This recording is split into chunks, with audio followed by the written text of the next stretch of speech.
वो फोकस कर। बिस्मिल्लाहिर्रहमानिर्रहीम। मुअज़्ज़ज़ सामीन इकराम, पाकिस्तान स्टील ट्रेडर्स एसोसिएशन की तारीख में पहली बार इलेक्शन का इनेकाद होने जा रहा है, जिसमें पायनियर ग्रुप जनाब मियां ताहिर साहिब बटाला स्टील ग्रुप उनकी चेयरमैनशिप में हिस्सा ले रहा है। तरफैन की जानिब से कंपेन पूरे ज़ोरों शोरों से जारी है। अब तक की सर्वे रिपोर्ट्स के मुताबिक पायनियर ग्रुप यकतरफा तौर पर यह मुकाबला जीत रहा है। इस सिलसिले में कंपेन के दौरान दूसरी पार्टी की जानिब से कुछ बेसरोपा इल्ज़ामात सामने आए हैं, जिन पर बात करने के लिए हम जनाब मोहम्मद अबू बकर साहिब उनके पास तशरीफ़ लाए हैं।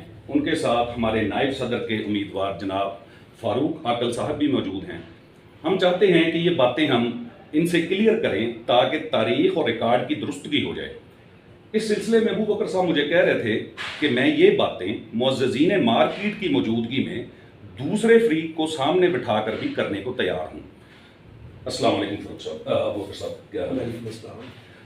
अबू बकर साहब, आपकी मार्केट के इलेक्शन होने जा रहे हैं, जिसमें आपके ऊपर कुछ इल्ज़ामात आ रहे हैं, तो हम उनकी आपकी जानिब से आपका मौक़िफ़ जानना चाहते हैं।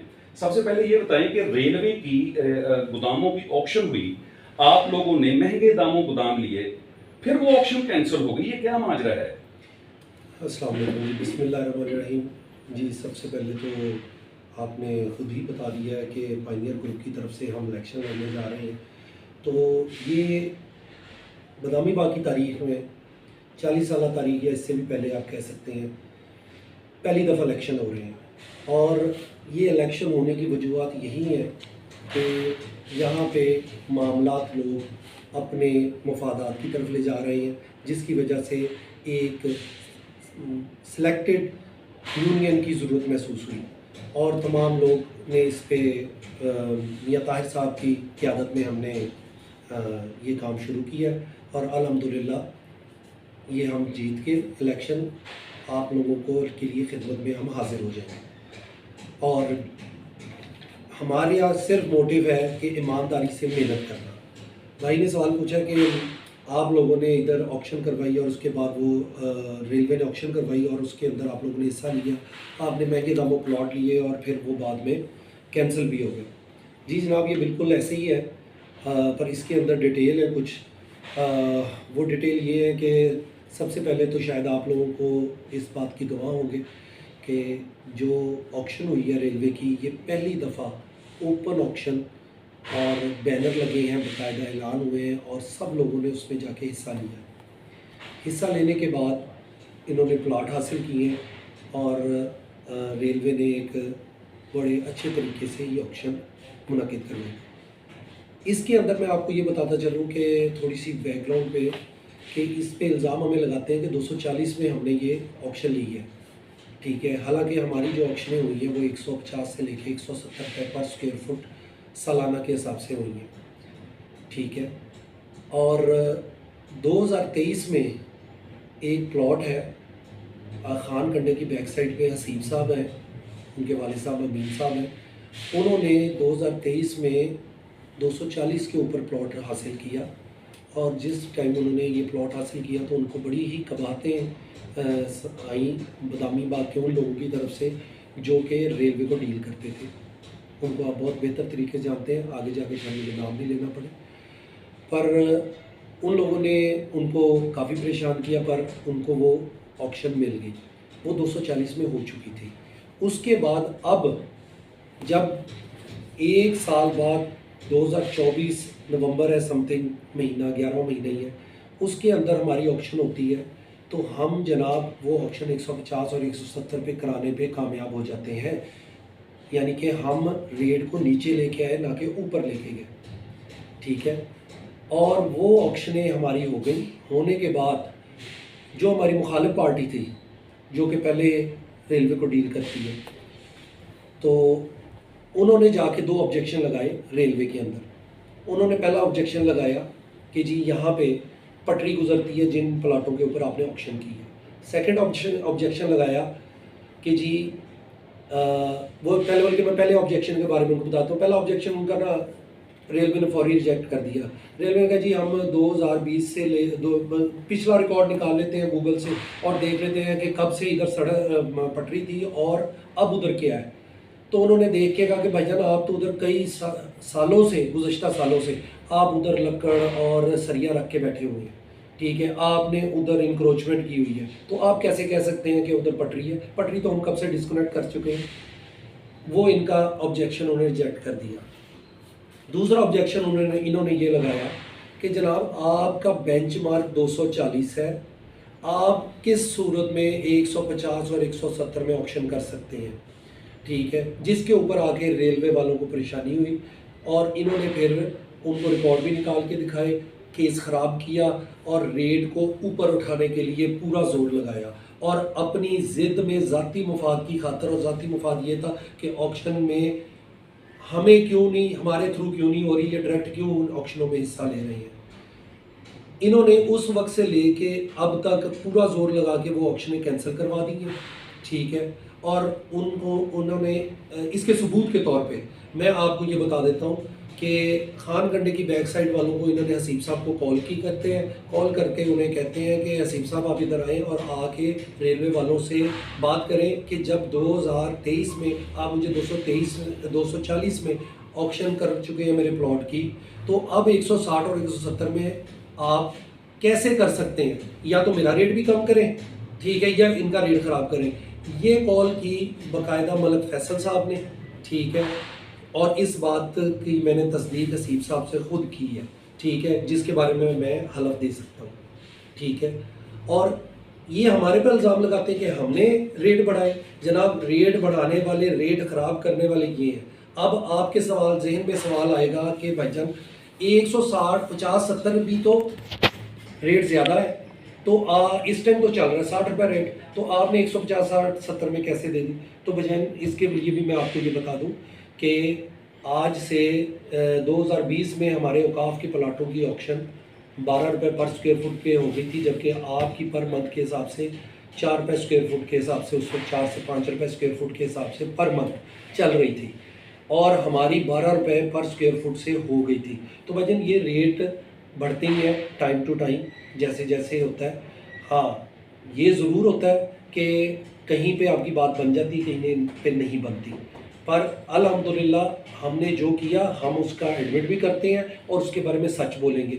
इनकी तरह ये नहीं करेंगे कि किया कुछ और इल्ज़ाम किसी और के सर पे। तो ये सहीयन इनका इल्ज़ाम है कि इन्होंने हमारे रेट बढ़ाए हैं। हम रेट कम करने वालों में, रेट ख़राब करने वाले और प्लॉट कैंसिल हमारे करवाने वाले ये हैं। सामीन, एक बहुत ज़बरदस्त पॉइंट क्लियर हुआ कि रेट खुद ऑब्जेक्शन करके ऑक्शन कैंसिल करवाई कि कम रेट में ऑक्शन हुई है, तो और इल्ज़ाम इन पे लगा रहे हैं कि इन्होंने किया। अच्छा अबू बकर साहब, दूसरी बात यह है कि आप और मलिक फैसल एजाज साहब का पुराना मसला फिर उजागर हुआ है। तस्फिया के लिए, मतलब हमारे इल्म में भी कुछ चीज़ें आती रही हैं, तस्फिया के लिए आप जगह अल्लाह वास्ते देने को भी तैयार थे, फिर मसला क्यों ना हल हुआ? इसकी ज़रा तफसील तो बताएं कि ये क्या मसला है और इसमें आपने क्या क्या कोशिशें की हैं मामला को ठीक करने के लिए? जी, ये बहुत लंबी बात है और बहुत डिटेल से समझने वाली बात है, पर मैं आपको कोशिश करूँगा मुख्तसर में ये आपको बयान कर दूँ। 2006 में हमारा एक मुआहदा हो गया था, जिसकी ये कॉपी मेरे पास मौजूद है। इसके मुताबिक हमारा उनके साथ एक तस्फिया हुआ था, ठीक है, और इसके ऊपर उनके सिग्नेचर्स हैं और गवाह के तौर पे मलक हाजी लौदीन साहब और शेख अकील के भी इसके ऊपर सिग्नेचर हैं। तो ये जो हमारा मुआहदा हुआ था, ये जिस जगह की बाबत हुआ था उस जगह के ऊपर उस वक्त वो मामला तय हो गए थे, अभी भी मामला कोर्ट में है। तो मैं अपनी पोजीशन के हिसाब से ही आपको बात बताऊंगा। आप जब मुझे चाहेंगे मैं आपके सामने ये डॉक्यूमेंट्स लेके पहुंच जाऊंगा और इन डॉक्यूमेंट्स के मैं कहीं भी किसी भी बंदों के सामने बैठ के बात कर सकता हूँ। हमारे उस एग्रीमेंट को इन्होंने झूठा कहा, उस एग्रीमेंट को इन्होंने कहा जी कि ये मुआहिदा हुआ ही नहीं था, ये जल गया था, ठीक है। हालांकि मुझे आप लोग बताएं, आप सामीन मेरे सारे बड़े जहांदीदा हैं और कारोबारी बंदे हैं, कोई एग्रीमेंट के ऊपर साइन हो जाए और उसकी फ़ोटोकॉपी बाहर आ जाए, ठीक है, आया ऐसा कोई एग्रीमेंट है जो सड़ जाए, ठीक है। और दूसरी बात ये कि इन्होंने कहा कि जी ये एग्रीमेंट उस बाबत नहीं था, उस जगह की बाबत नहीं था। हालांकि हमने इनको कहा कि ये जो मोतबर लोग हैं जो गवाह हैं, इन गवाहों को बुला लें, इनसे गवाही दिलवा लें, ठीक है।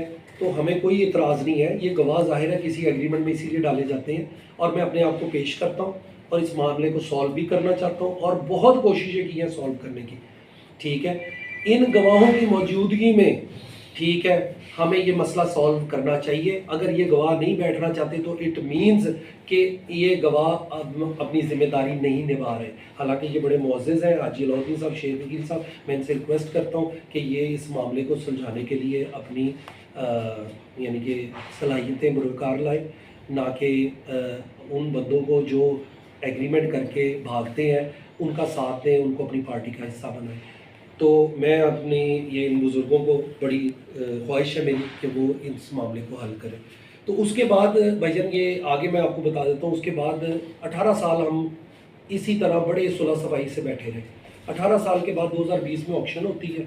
ऑक्शन जो हुई है उसके अंदर हमें कहा गया कि जी कुछ मखसूस जगहें हैं उस पर रेलवे ऑक्शन नहीं कर रही।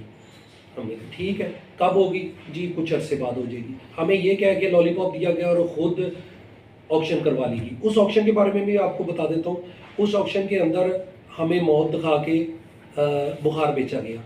हमें बताया गया पहले आके कि जी 1 साल के लिए ऑक्शन मिलेगी रेलवे से, बस इसके ज़्यादा का कोई और सूरत ही नहीं है। हम सब परेशान कि 1 साल के लिए हम क्या करेंगे इधर, फिर अगले साल जाके ऑक्शन में बैठेंगे। इन्होंने फिर हमें अपना दोबारा बुलाया और बुला के कहा जी कि ठीक है, कुछ मामला हमें तय करने पड़ेंगे रेलवे से। मैं उन चीज़ों पे नहीं जाता क्योंकि वो चीज़ें मुबहम ही रहे तो बेहतर है, पर मैं उनकी डिटेल भी बताने के लिए तैयार हूँ अगर आप लोग मुझे कहीं भी बैठा के पूछेंगे।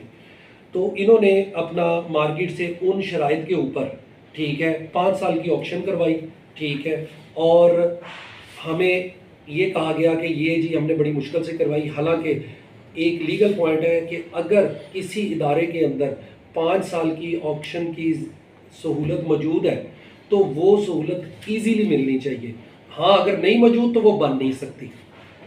अगर बना भी ली जाए तो वो लामहाल किसी मौके पे कानूनी तौर पे डिसमिस हो जाएगी और आपके ऊपर उसकी कार्रवाई होगी। मैं आपको इसलिए हकीकत बता रहा हूँ कि आपको पता होना चाहिए कि हमने सच बोलना है और सच के अलावा हमने किसी को झूठा ख्वाब नहीं दिखाना।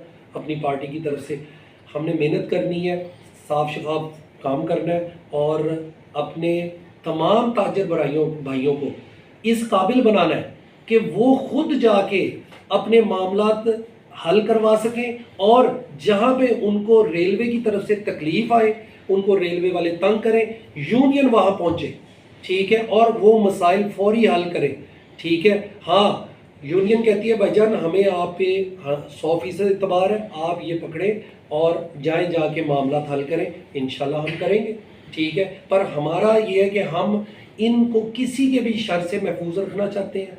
हमारे बाद आगे भी यूनियनों ने आना है, अहदेदारान भी बदलने हैं, पर हम चाहते हैं कि हम अपने ताजर भाइयों को इस काबिल बनाएं, जैसे हम अपने घरों में अपने बच्चों को पढ़ा लेकर आगे बड़ा करते हैं, ठीक है। क्यों करते हैं? कल को हम नहीं होंगे तो कम से कम इनको दुनियादारी का पता होना चाहिए।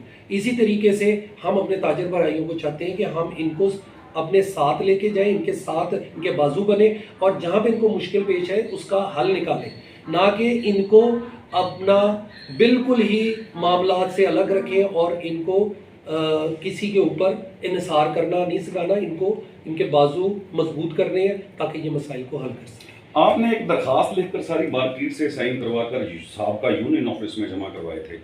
यूनियन साहब का यूनियन ने इस पर आपकी कोई हेल्प की इस मामले में, इसमें तस्फिया करवाने के लिए?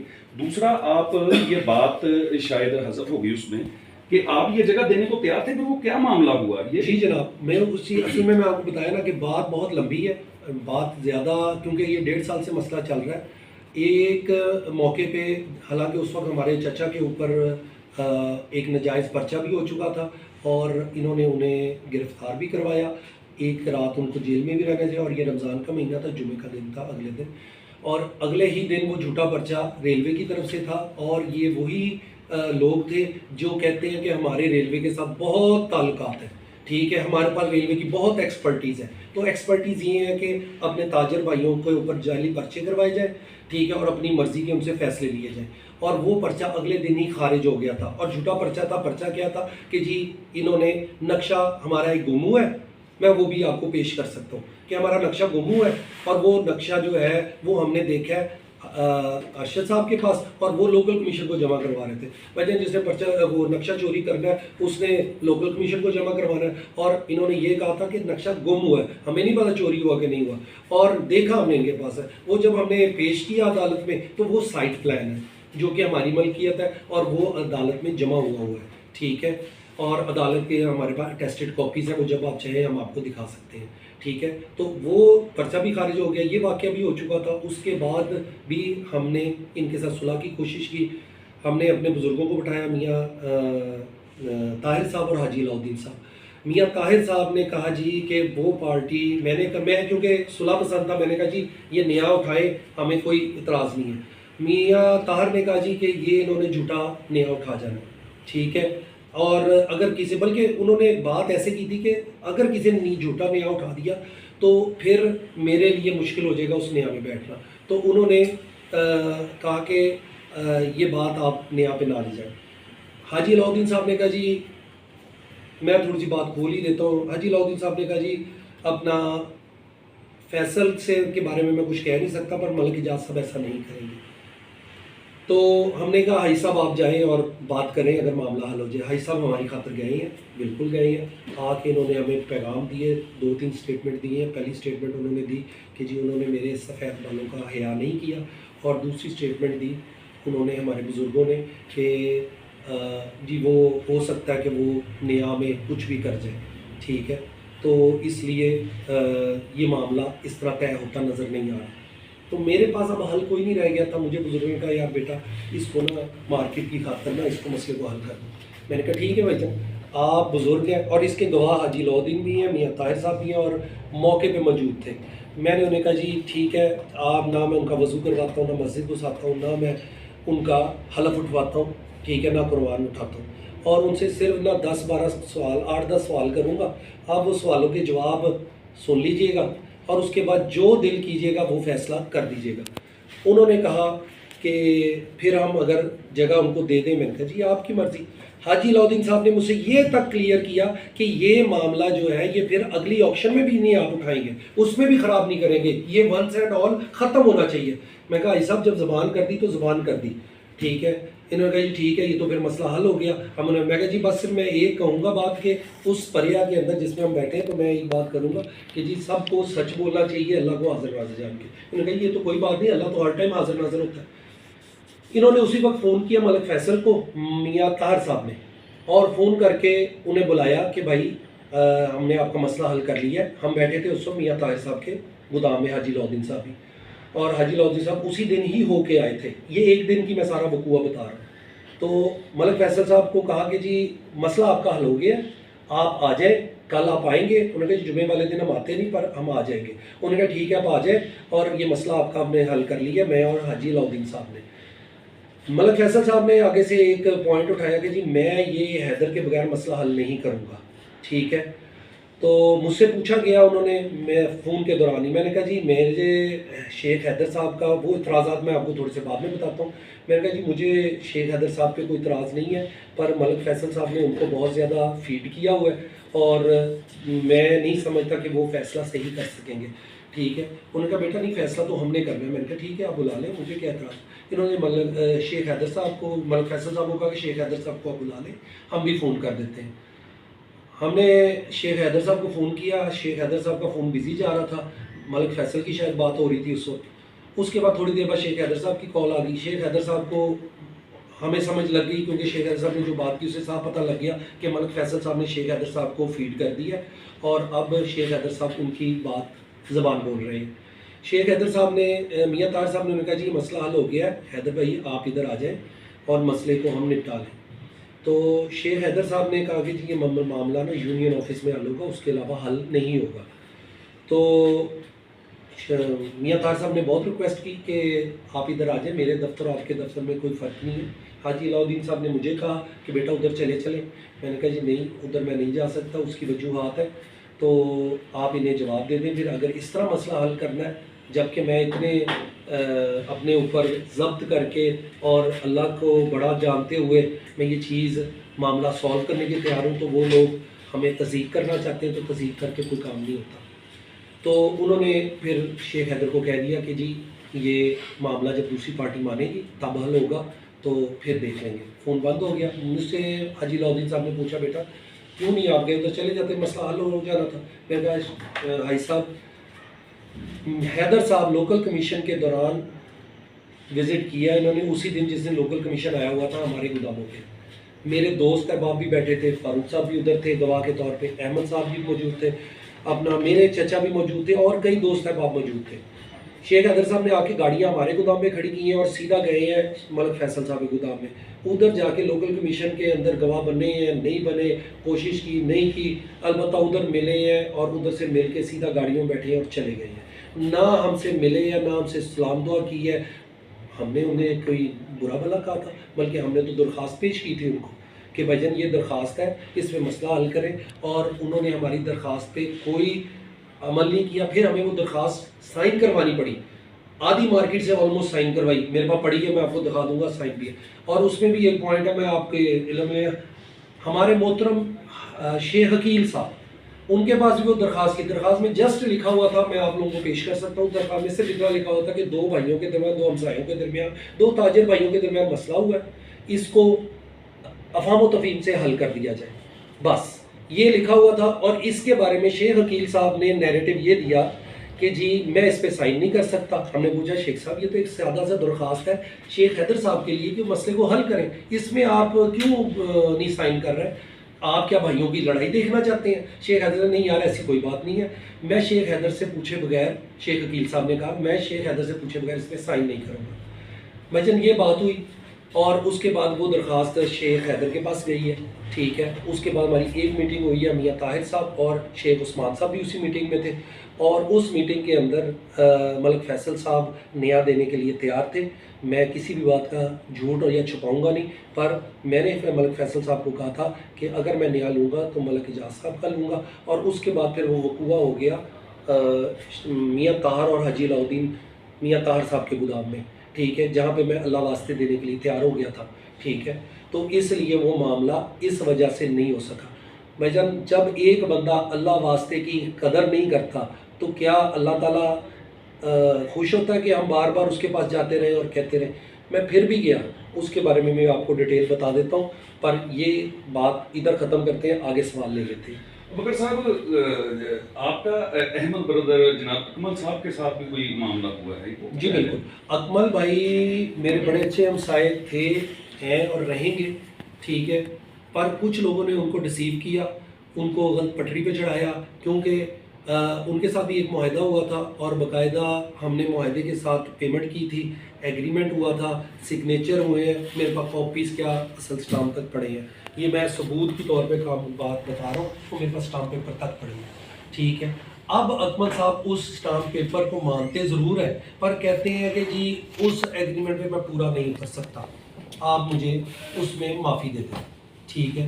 ये बिल्कुल अकमल साहब ने मुझे कहा है, पर ये उस वक्त मुझे अकमल साहब ने कहा है जब उन्होंने अपनी वो कार्रवाई कर ली थी तो जो एक हमसाये को दूसरे हमसाये के साथ नहीं करनी चाहिए, क्योंकि एक हमसाये की प्रॉपर्टी और दूसरे हमसाये की प्रॉपर्टी एक इज्जतें होती हैं, ठीक है। अगर आप किसी की इज्जत पे कब्जा करने की कोशिश करेंगे तो फिर उसके बाद आप कहें कि जी अल्लाह वास्ते ये मुझे दे दो, तो ये मुमकिन नहीं है, ठीक है। तो ये मामला हुआ, वो बाकी मामला परिया में चल रहा है, मियाँ ताहिर साहब के पास अभी भी है, और इंशाअल्लाह ताला मसले हल हो जाएंगे, क्योंकि उनको भी इस मामला में लगाने वाले मलिक फैसल साहब हैं।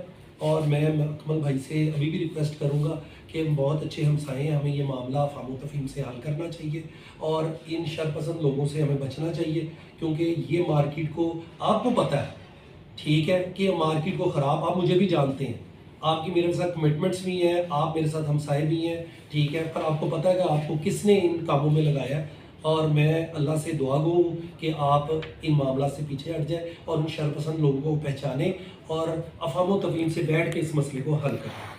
क्या दूसरी तरफ से ये ऑफर भी थी कि जगह हवे दे दें, मामला खत्म हो जाएगा, हम शेख उस्मान साहब को सदर बनमान, जी ये तो बिल्कुल रीसेंट बात है, या मियां ताहर साहब को कर लेंगे? जी ये बिल्कुल रीसेंट बात है।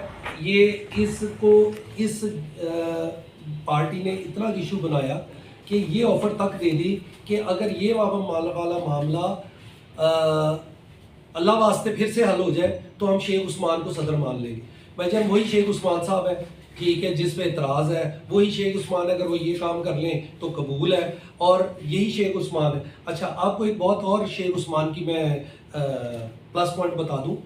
जब इस मार्केट के जुर्माने आए, ठीक है, ये भी आप ऐड कर लें, ये जुर्मानों के बारे में बात करने लगा हूँ, ये भी लगाते हैं कि जी हमने वो जुर्माने जमा करा दिए या इस तरह का मामला। वो जुर्माने जब आए हैं तो भाईजान हमारी जो लीगल पोजीशन थी ना, वो मलक फैसल और मलक एजाज साहब ने ये कर दी थी कि हमारे खिलाफ रेलवे को इतना कर दिया था कि हमारे पास एग्रीमेंट नहीं थे। पूरी मार्केट को एग्रीमेंट मिल रहे थे, हमें एग्रीमेंट नहीं मिल रहे थे, हम एग्रीमेंट लेसी थे, ठीक है। हमने अपने ये गोदाम बचाने के लिए स्टे ऑर्डर लिए हुए थे, अपने गोदामों के, अपने लीज के।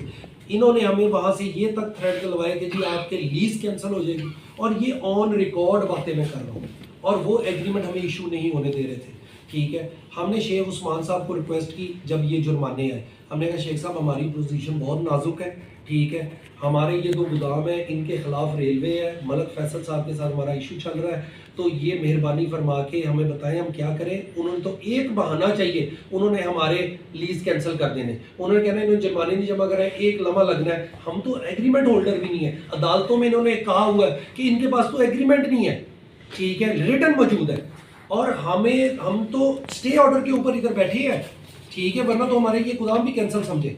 तो जनाब हमने शेख उस्मान को एतमाद में लिया, शेख उस्मान साहब को हमने रिक्वेस्ट की भजन हमें गाइड करें इस मामले में, हमारा और आपका फ़र्क है, आप एग्रीमेंट होल्डर है, हम एग्रीमेंट होल्डर नहीं है, हमें रेलवे से डर है, और हमें इस डर से उसी वक्त हम बचत हो सकती है कि अगर हम जुर्माना जमा करवा दें तो वो हमारे पास एक लीगल पॉइंट आ जाएगा कि देखें जी हमने तो जुर्माने भी पे कर दिए, हमें एग्रीमेंट इशू किए जाए।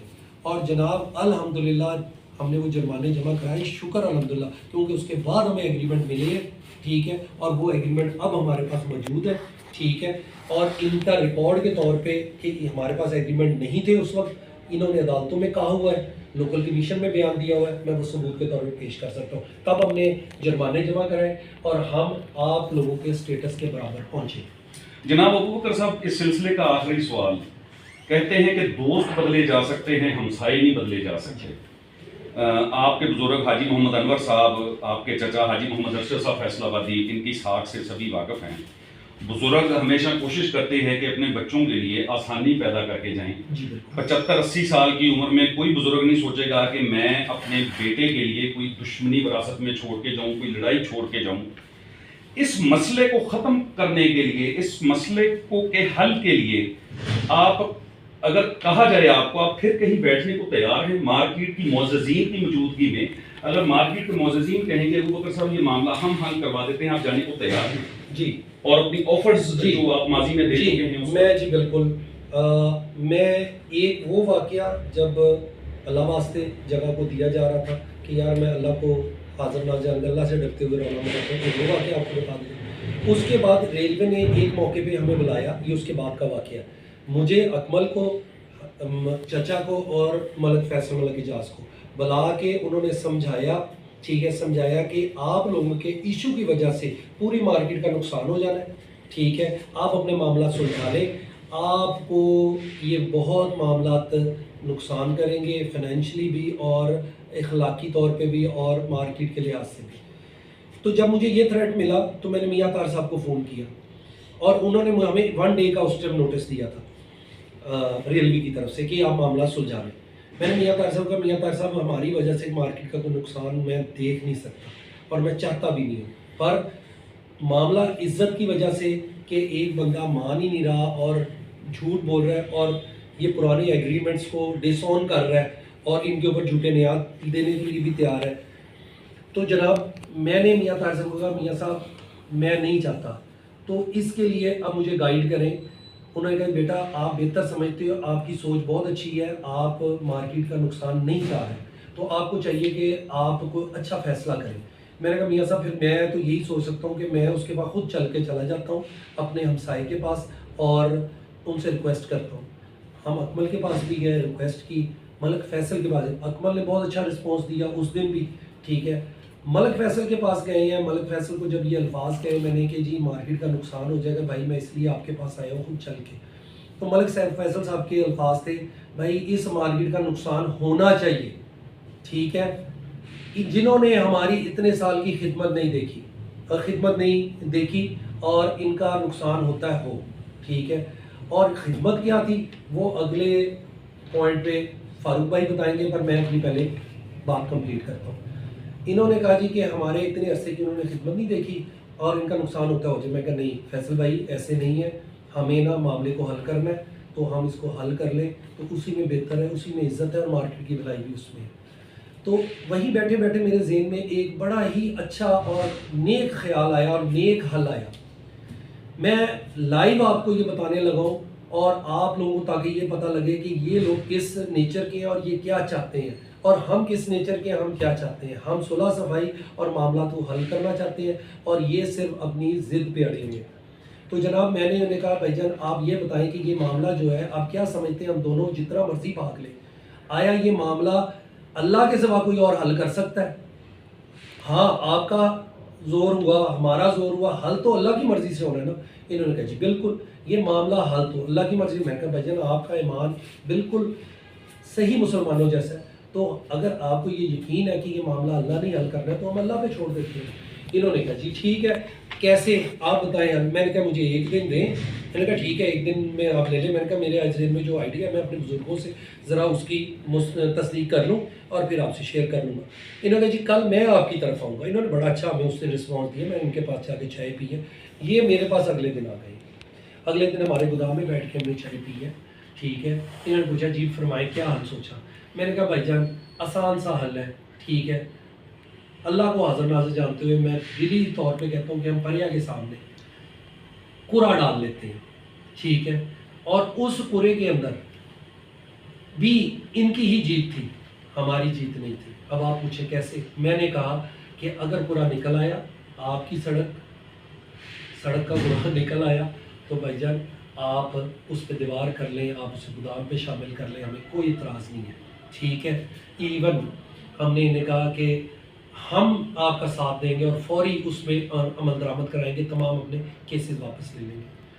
हाँ अगर हमारा पूरा निकल आया तो हमने इन्हें कहा कि हम सड़क को सड़क ही रहने देंगे, ठीक है, और उसके ऊपर जो आपके अखराजात हुए हैं और जो आपने उसका किराया अदा किया अब तक वो भी आपको वापस करेंगे, ठीक है। आपने जो यानी कि उसमें आपको तकलीफें आएंगी। ये तक इन्हें कह दिया था कि सड़क को सड़क छोड़ दें, सारों के लिए इस्तेमाल हो, हमारा कोई इंक्रोचमेंट का इरादा नहीं था। और ये ऑफ़र के ऊपर मलिक फैसल साहब ने मुझे जवाब दिया। मैं कुरे की बात कर रहा हूँ, उन्होंने कहा जी मैं जुआ नहीं खेलता। भाईजान कुरा में और जुए में फ़र्क होता है, ठीक है। कुरे में मसाइल हल करने के लिए होते हैं, फालें होती हैं जिसमें नहीं पता होता कि जी ये जो रुपया लगाया तो निकलना क्या है, ठीक है, 2 रुपये लगाया निकलना क्या है। कुरे में होता है फैसला दो भाइयों के दरमियान। कुरे का फ़र्क और फाल का फ़र्क या जुए का फ़र्क आपको पूछना चाहिए, आपको पता लग जाएगा इंशाअल्लाह ताला। और वैसे भी नेक काम के लिए बहुत सारी हराम चीज़ें भी हलाल हो जाती हैं। और ये तो 2 भाइयों के दरमियान एक झगड़ा था जिसको सॉल्व किया जा रहा था, ठीक है। 2 भाइयों की इस्लाह करने के लिए, 2 मियाँ बीवी की इस्लाह करने के लिए, मेरे ख्याल से अगर मैं थोड़ा बहुत दीन जानता हूँ तो आप लोग तस्दीक करेंगे कि झूठ भी जायज़ है, पर मैं तो नेक काम के लिए ही कोशिश कर रहा था। हमारे साथ पायनियर ग्रुप के वाइस प्रेसिडेंट जनाब फारूक आकल कुरैशी साहब मौजूद हैं। इनसे भी एक बात पूछने वाली है। इसको फिर अच्छा बात सुने इसको करें 2 हिस्सों में, फर्स्ट पार्ट सेकंड पार्ट वो कर लेंगे। इनके क्वेश्चन के वाइज तोड़ दीजिएगा जहाँ पे ये क्वेश्चन टूटते हाँ बस ठीक। हाँ आप फिर ऐसा करो, इसको भी साथ कंटिन्यू करो, मेरा अलग से रहा। हाँ, इनका अलग से, फारूक साहब का अलग से ये डालिए। क्वेश्चन फिर और लंबा हो जाएगा। अच्छा इसमें ना एक लफ्ज इन्होंने सिलेक्टेड बोला कि हमने कहा सिलेक्टेड यूनियन होनी चाहिए, सिलेक्टेड लफ्ज खत्म मैं भी करना, वो उसको कह- इलेक्टेड करना है। मैं भी वो कहना अच्छा दूसरा एक इन्होंने फिक्रा बोला है, मियां ताहिर ने कहा उन्होंने झूठी कसम उठा लेनी है, इसको हज़फ करना है, हाँ ये भी कटना। इसको डिलीट कर देना है इसमें से, ठीक है। बस उनको बता दे वो नोट कर वो आपने ये वीडियो किसी को नहीं भेजी, मुझे भेजनी है, मैं पॉइंट आउट करूंगा चीजें। काजी साहब का नंबर है ना, किसका? काजी साहब का नंबर। हाँ नहीं मेरे पास है नहीं, पर मैं बात कर लूंगा उनसे बस। हाँ, उनको ठीक बस कहते ना ठीक पूरी डिटेल बता ठीक है। हाँ, इनके फारूक साहब की करें। दे।